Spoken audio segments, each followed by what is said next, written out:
Com muita alegria a gente está aqui hoje e vamos meditar um pouco na palavra do Senhor nesse momento. Queria convidar os irmãos a abrirem suas Bíblias, acessarem aí suas Bíblias, no Salmo 3. Nós vamos ler o Salmo 3.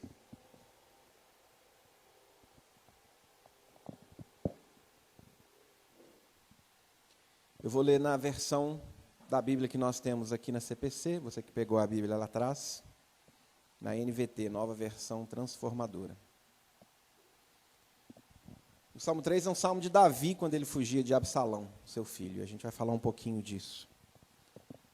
Diz assim: ó Senhor, tenho tantos inimigos, tanta gente é contra mim. São muitos os que dizem, Deus nunca o livrará. Mas tu, Senhor, és um escudo ao meu redor. És minha glória e mantens minha cabeça erguida. Clamei ao Senhor e ele me respondeu de seu santo monte. Deitei-me e dormi. Acordei em segurança, pois o Senhor me guardava. Não tenho medo de 10.000 inimigos que me cercam de todos os lados. Levanta-te, Senhor, salva-me, Deus meu. Acerta meus inimigos no queixo e quebra os dentes dos perversos. De ti, Senhor, vem o livramento. Abençoa o teu povo. Amém. Vamos orar. Senhor, muito obrigado porque o Senhor já tem nos falado através de tudo que tem acontecido aqui. Nesse momento, eu oro agradecido pela tua palavra e peço que o Senhor continue falando através da meditação que nós faremos agora, em cima da tua palavra. Eu oro agradecido em nome de Jesus. Amém. Meus irmãos, o livro de Salmos é um livro muito interessante. Ele é usado muito hoje até como um inário. Ele era o inário do povo hebreu, né, do povo judeu, mas hoje ele continua sendo usado como um inário. Nós não temos as melodias, as harmonias.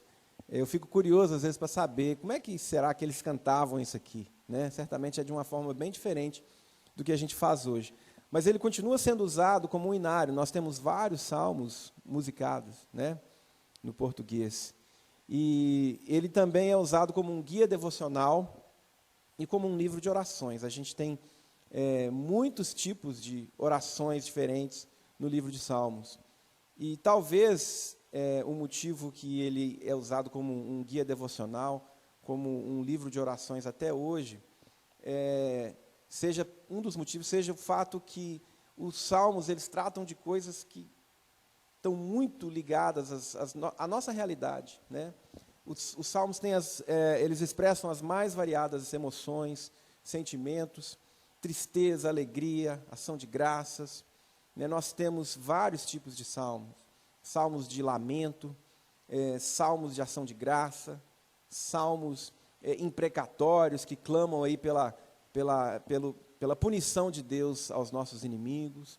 Então, são salmos que falam ao nosso coração, porque tem a ver com a nossa realidade, né? O livro de Salmos no hebraico se chamava Tehilim, que quer dizer livro de louvores. E a Septuaginta é uma tradução grega do Antigo Testamento, que foi feita entre os séculos 3 e os séculos 3 a.C. e século I a.C. O grego, como vocês sabem, era a língua franca usada aí durante todo o período conhecido como Antiguidade Clássica, que foi cerca de 1 milênio, ali por volta entre o século V a.C. até o século III depois de Cristo. Né? E a Septuaginta chama esse livro de Salmos, o termo grego é Salmos, que quer dizer um cântico entoado com o acompanhamento de um instrumento de cordas. Então, é um livro muito, muito interessante. Tem diversos autores de salmos diferentes, sendo que Davi é o principal autor. Davi, são 150 salmos, e Davi, desses 150, compôs 73. Também temos os filhos de Corá, que eram músicos do templo, eles comporam alguns salmos. Asaf também compôs alguns salmos. Salomão fez 2 salmos, e Moisés fez o Salmo 90, um salmo. E o Salmo 3, que nós lemos, ele retrata a saga de Davi aí durante uma tentativa de golpe de Absalão. Absalão era filho de Davi, e ele fez essa tentativa de golpe, que a gente pode ler depois, se você quiser saber um pouquinho mais da história, a gente vai falar um pouquinho dela aqui, mas se você quiser saber a fundo, vai lá em 2 Samuel, capítulos 15 a 17, você vai ter essa história relatada lá, quando Absalão, filho de Davi, tentou tomar o poder à força. E é interessante porque Davi ele fala algumas coisas nesse salmo. No versículo 1, a gente vê que ele estava sofrendo oposição constante e crescente. Olha só, versículo 1: Ó Senhor, tenho tantos inimigos, tanta gente é contra mim. Davi era um homem que estava passando por esse momento que ele tinha muitos inimigos. E essa oposição era constante e crescente. E ele também estava desacreditado. Davi estava desacreditado diante do povo. O que é interessante pensar, porque todo mundo conhecia a história de Davi. E pensar em Davi desacreditado, olha só o versículo 2. São muitos os que dizem, Deus nunca o livrará. Então tinha muita gente falando, esse aí já deu para ele. Deus não vai livrar ele mais não. E Absalão, seu filho, era um jovem bonito. A Bíblia diz que em todo Israel não tinha homem mais bonito do que Absalão. Então você imagina, jovem, bonito, filho do rei, com poder, né? Mas, como diz aquela frase, né, que ficou famosa, eu acho que é através de uma novela, né, bonitinha, mas ordinária, né? Absalão, ele era um cara bajulador, ele era manipulador, e ele aproveitou o momento de fragilidade de Davi, para tentar tomar o poder. O que ele fazia? Ele ia para a estrada que levava até a porta da cidade, e ficava ali encontrando as pessoas que iam até a porta da cidade para levar suas queixas, seus problemas. A porta da cidade, na antiguidade, era como se fosse a prefeitura ou o fórum hoje em dia. As pessoas iam lá para resolver pendências, para levar suas queixas, para serem tratadas, para serem julgadas. E Absalão ficava no caminho que levava à porta da cidade, e ele encontrava as pessoas, e ele ouvia a queixa dessas pessoas, e ele falava, não, realmente, faz todo sentido, a sua queixa é justa, só que você não vai encontrar justiça na corte do rei. E assim ele manipulava as pessoas, né, desacreditando, desconstruindo a imagem de Davi diante das pessoas. Então ele era um cara muito dissimulado, muito bajulador e manipulador, que aproveitou o momento de fragilidade de Davi para tentar tomar o reino à força. E há momentos, né, meus irmãos, na nossa vida, que nós sofremos oposição. Nós sofremos também perseguição, nós estamos frágeis, né? E, às vezes, o sentimento que a gente tem nesses momentos, a Bíblia tem um versículo que fala que tudo coopera para o bem daqueles que amam a Deus. Mas, às vezes, o sentimento é que tudo conspira, na verdade, contra a gente. Eu já tive esse sentimento várias vezes. Eu não gosto dele, não. Até porque ele é bastante vitimista, né? Mas, às vezes, a gente se sente assim. E, às vezes, tem um pouco de verdade nisso aí. Parece que tudo dá errado, né? Tudo conspira para o nosso mal, né? Para aquilo que vai nos prejudicar.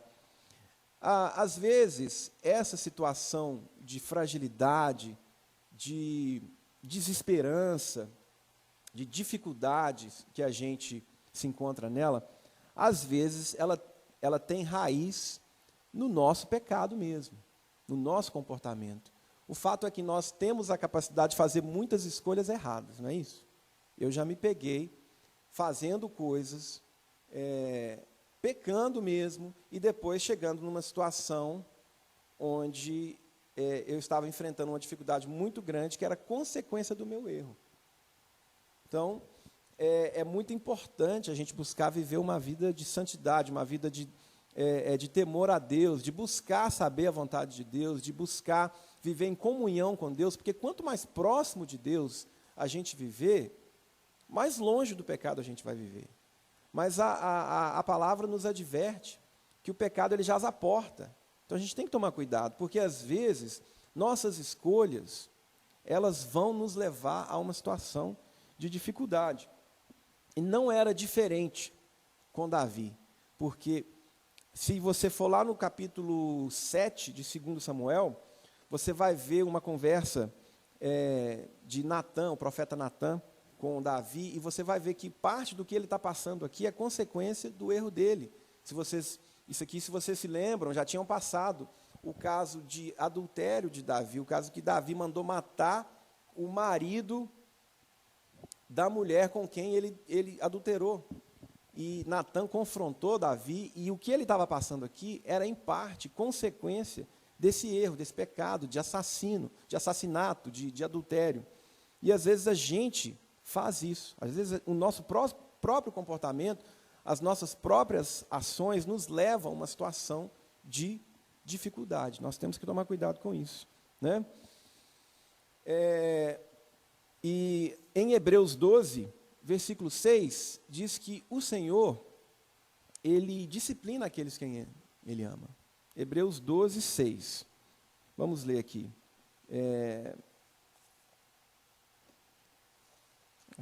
Achei que eu tinha deixado aqui. Eu marquei vários versículos aqui para a gente ler, e esse eu não marquei. Hebreus 12, 6. Vamos lá. Vamos aqui que vai ficar mais fácil. Pode ler, por favor. Isso, versículo 6.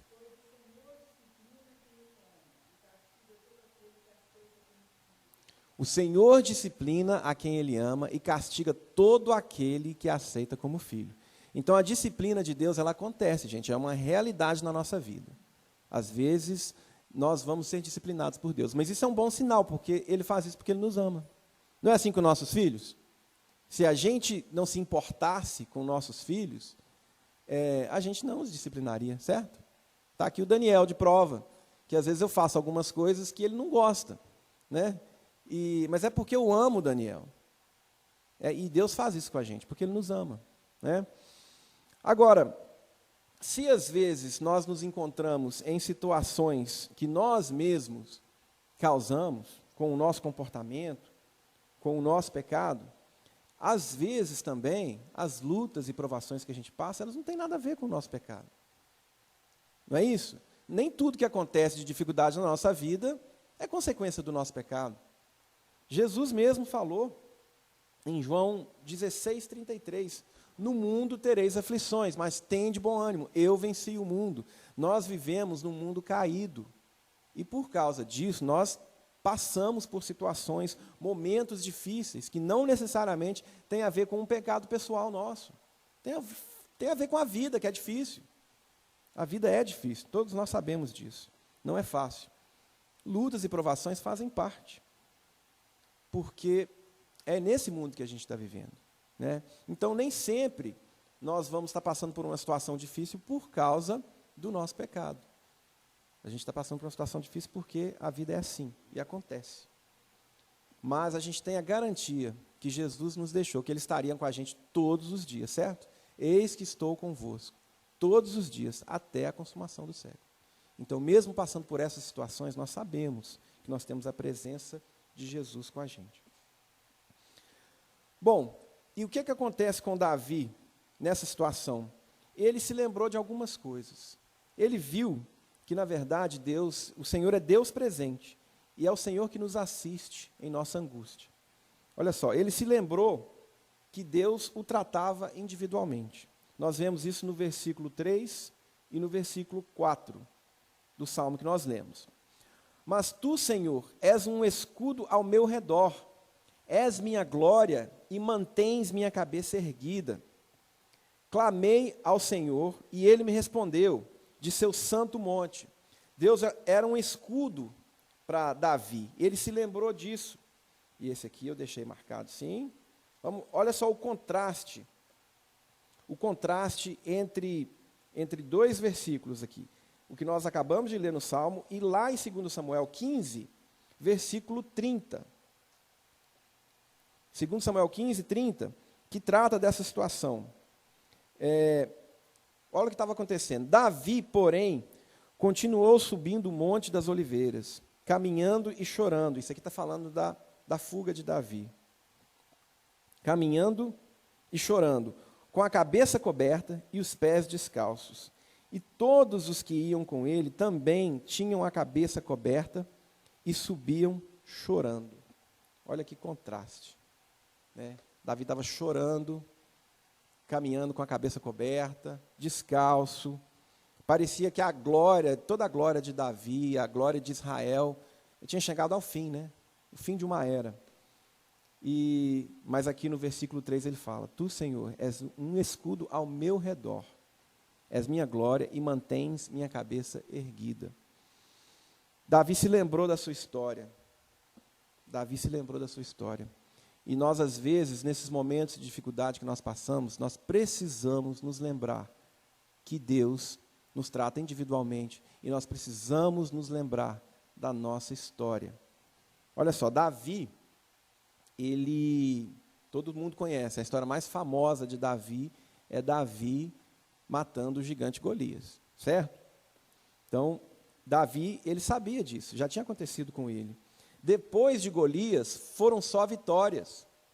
Só vitória.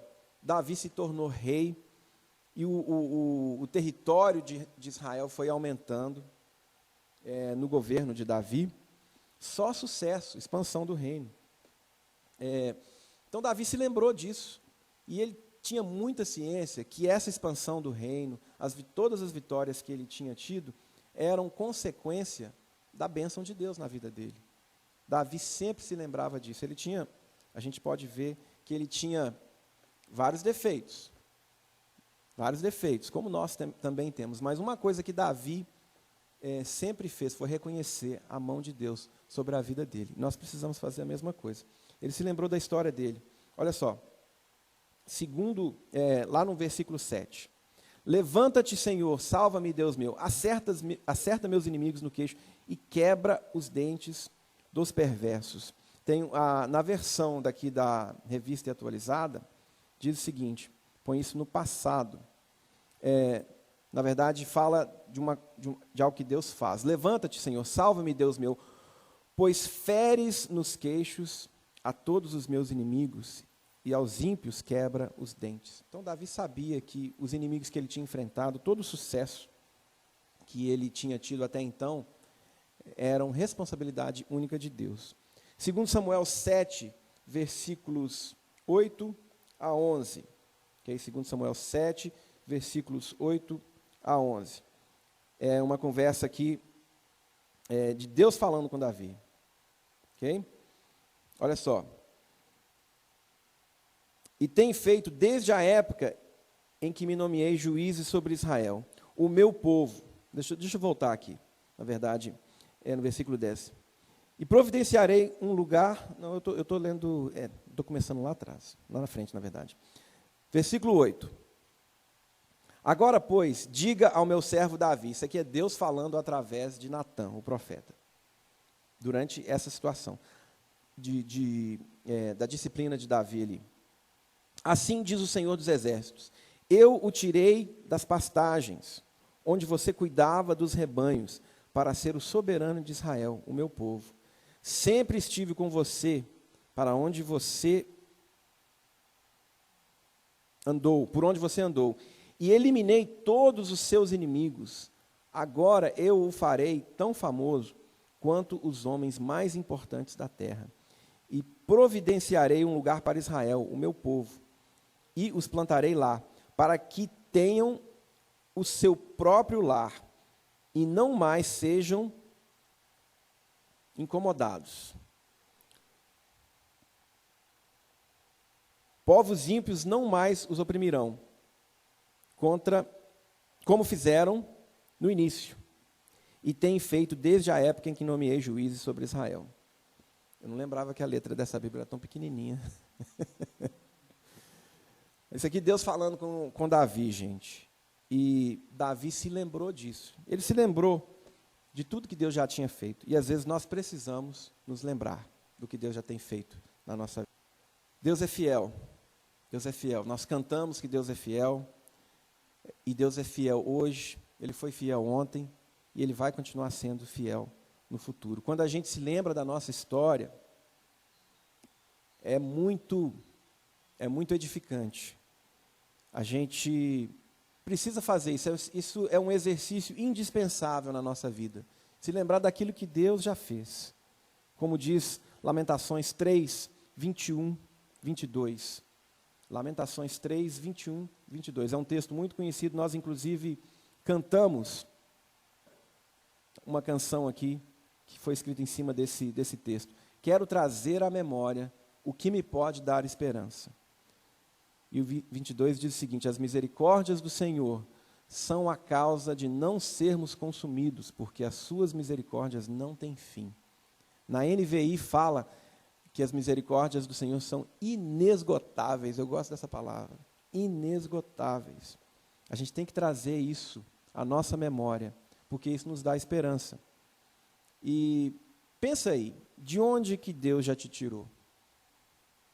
Você já deve ter cavado alguns buracos aí na vida, né? Eu já cavei alguns. De onde que Deus te tirou para você chegar aqui hoje? Já pensou nisso? Nós precisamos nos lembrar do que Deus já fez. E quando a gente traz essas coisas à mente, a nossa esperança ela é renovada. E foi isso que Davi fez, naquele momento de dificuldade. Ele se lembrou da aliança que Deus tinha feito com ele. Deus fez uma aliança com a gente. Deus fez uma aliança com você. Ele já te tirou de lugares muito difíceis.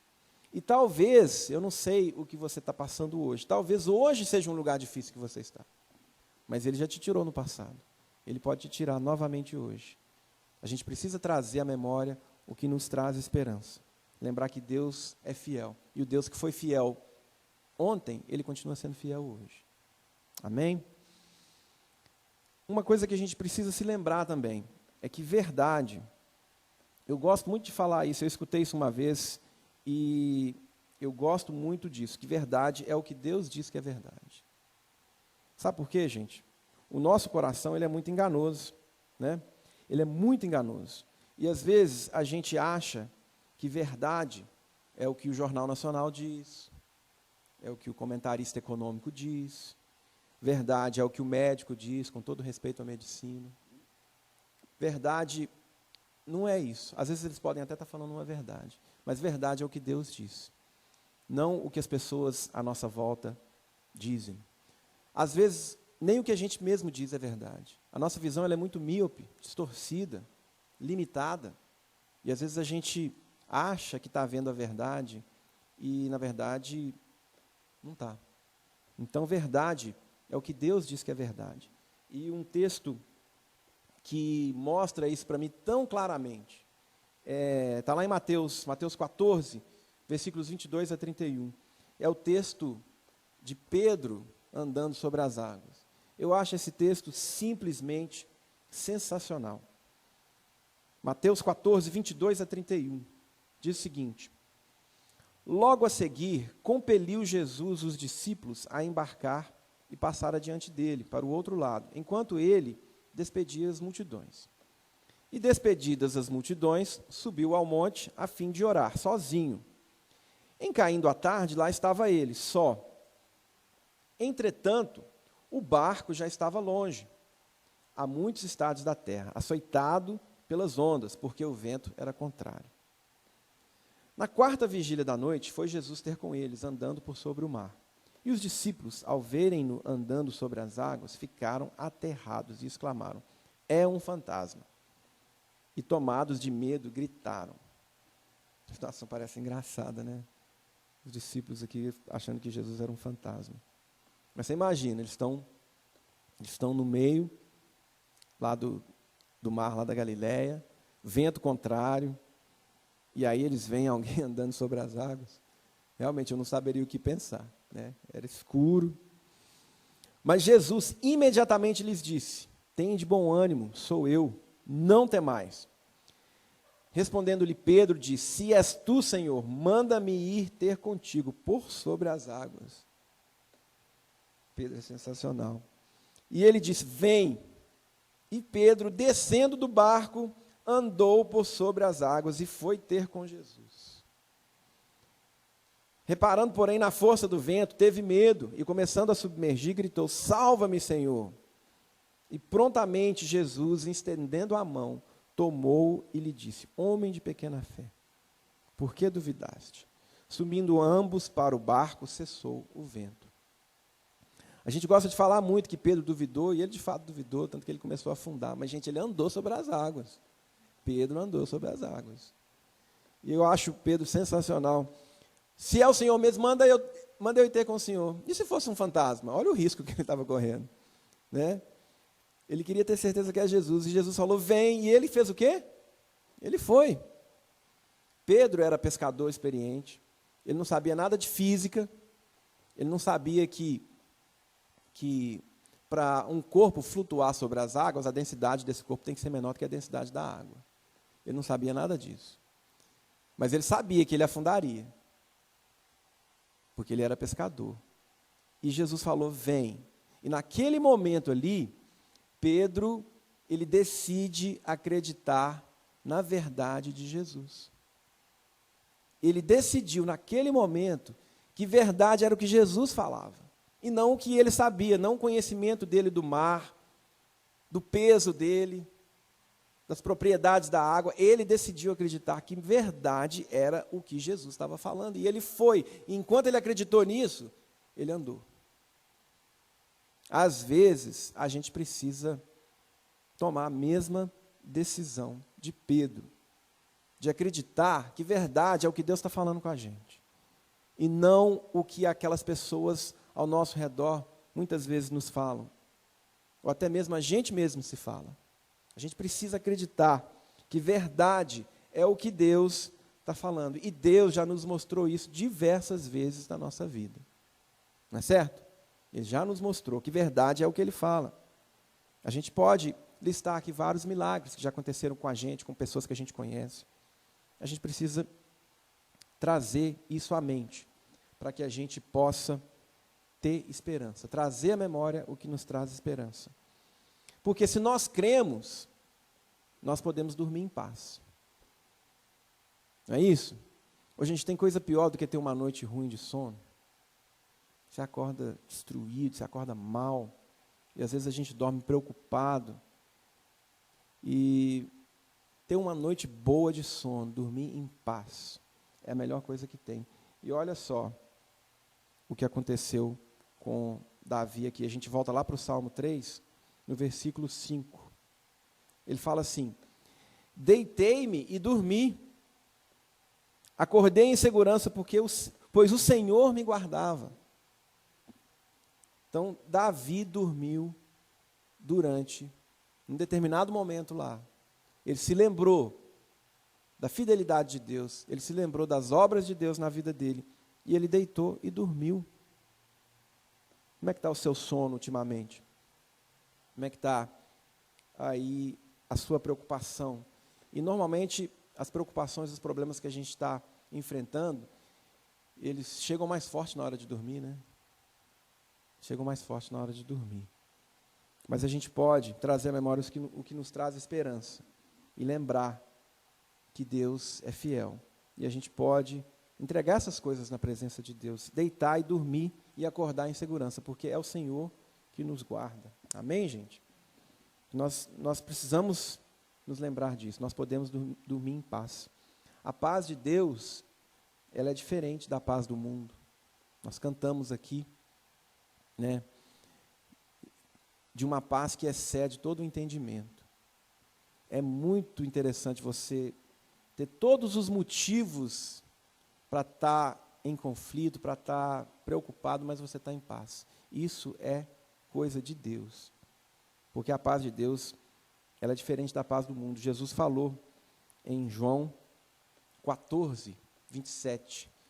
Deixo-vos a paz, a minha paz vos dou. Não vou lá dou como o mundo a dá. O mundo tenta dar a gente paz de diversas formas. mas não é paz verdadeira. Porque é paz baseada em algo temporário, algo incerto. Às vezes é baseada no emprego. Agora eu estou tranquilo, porque eu arrumei um emprego bom, tenho um bom salário. Agora eu estou tranquilo porque achei alguém que gosta de mim. Então a gente baseia a nossa paz numa pessoa. Pessoas morrem todo dia, empregos são perdidos todo dia. A economia está de um jeito hoje, depois ela vira de outro. Por isso que a Bíblia fala, maldito o homem que confia no homem. A nossa confiança não deve estar nessas coisas. A nossa confiança está em Deus. A nossa confiança está no Senhor. A paz que Deus dá é diferente da paz do mundo. Se a gente tiver isso em mente, se a gente se lembrar da nossa história, que Deus nos trata individualmente, que Deus que foi fiel ontem, continua sendo fiel hoje, nós vamos poder ter a convicção que o Senhor é Deus presente. E Ele nos assiste em nossa angústia. Nós podemos dormir em paz. Nada passa desapercebido por Ele, gente. Nada. Se Deus é por nós, nós podemos, como a Bíblia diz, eu gosto muito desse termo, esperar contra a esperança. Esperar contra a esperança. Nós podemos esperar contra a esperança. Porque Deus é por nós. Amém? Davi, ele passou por essa situação. Depois você pode ler o que aconteceu. Ele foi restabelecido no trono. Vai lá em 2 Samuel, a partir do capítulo 15. Dá uma lida. Ele passou por essa situação difícil. Situação que muito dela ele mesmo tinha causado. Mas ele se lembrou da sua história. Ele se lembrou que Deus o tratava individualmente. E ele se lembrou que Deus é fiel. E Deus foi fiel. E ele pôde dormir em paz. E que nós possamos nos lembrar disso também, hoje. Palavra de Deus que está aqui, na nossa frente, que vale para a gente hoje, mais de 2000 anos depois. Amém? Que Deus nos abençoe. Deus abençoe a todos nós. Amém. Bom, eu queria que a gente orasse. Podemos orar? Eu não sei como é que está o coração de cada um, mas eu queria que, se você tem alguma coisa aí que está tirando a sua paz, alguma dificuldade, alguma preocupação, algum problema difícil que você está passando, alguma luta, falta de fé, eu não sei. Mas se tem alguma coisa que está aí tirando a sua paz, eu queria que a gente orasse. E aí eu queria convidar a você a ficar de pé, para que nós oremos, para que nós colocamos isso na presença do Senhor. Porque, como nós vimos, o Deus que foi fiel ontem, Ele é fiel hoje. E nós podemos sair daqui tocados pela bondosa mão de Deus. Vamos orar. Senhor, muito obrigado porque nós temos a Tua paz. Muito obrigado porque nós podemos dormir em paz, nós podemos acordar em segurança, sabendo que o Senhor é Deus presente e socorro na nossa angústia. Pai, eu não sei o que cada pessoa aqui está passando, certamente todos temos lutas e dificuldades, mas queremos colocar, Senhor Deus, na Tua presença, essas nossas lutas, essas nossas dificuldades, para que o Senhor trate com elas, para que o Senhor trate o nosso coração com essas situações que nós passamos. Pai, que o Senhor nos dê a vitória, que o Senhor nos dê a fé para crermos que o Senhor está no controle de tudo, que o Senhor é Deus bom, que o Senhor se preocupa com a gente, o Senhor se importa com a gente, que as coisas que nós passamos, as dificuldades, elas não passam desapercebidas pelos Teus olhos, Pai. O Senhor está ciente de tudo que está acontecendo com a gente, seja algo causado por nós mesmos, ou seja, uma dificuldade da vida, que é normal. Pai, nos abençoe, nos ajude a viver uma vida que agrade ao Senhor, para que nós também possamos, nesse processo, Senhor Deus, não sofrer consequências de pecados, de ações nossas que nos colocaram em dificuldade. Mas como a gente tem a habilidade de fazer isso muito bem, eu peço perdão, Pai. Que o Senhor nos perdoe, que o Senhor nos faça ver as coisas da maneira que o Senhor vê, para que nós possamos, Senhor Deus, ser tocados pela Tua bondosa mão, pelo Teu perdão, e que possamos ter a certeza que o Senhor está com a gente, que o Senhor é Deus presente. Muito obrigado, Senhor Deus. Trabalha no nosso coração, abençoa-nos nessas situações de dificuldade, para que possamos nos manter firmes e cientes que o Senhor está com a gente. Te agradeço pela vida de cada um aqui, peço que, em nome de Jesus, o Senhor abençoe o restante do nosso dia, que possamos ter ciência que o Senhor está nos guardando e que possamos ser guardados pela Tua bondosa mão. Guarde nossas famílias, nossos familiares, amigos, para que nós possamos agradecer e estarmos cientes da Tua bênção, do Teu cuidado na nossa vida. Eu oro agradecido em nome de Jesus. Amém.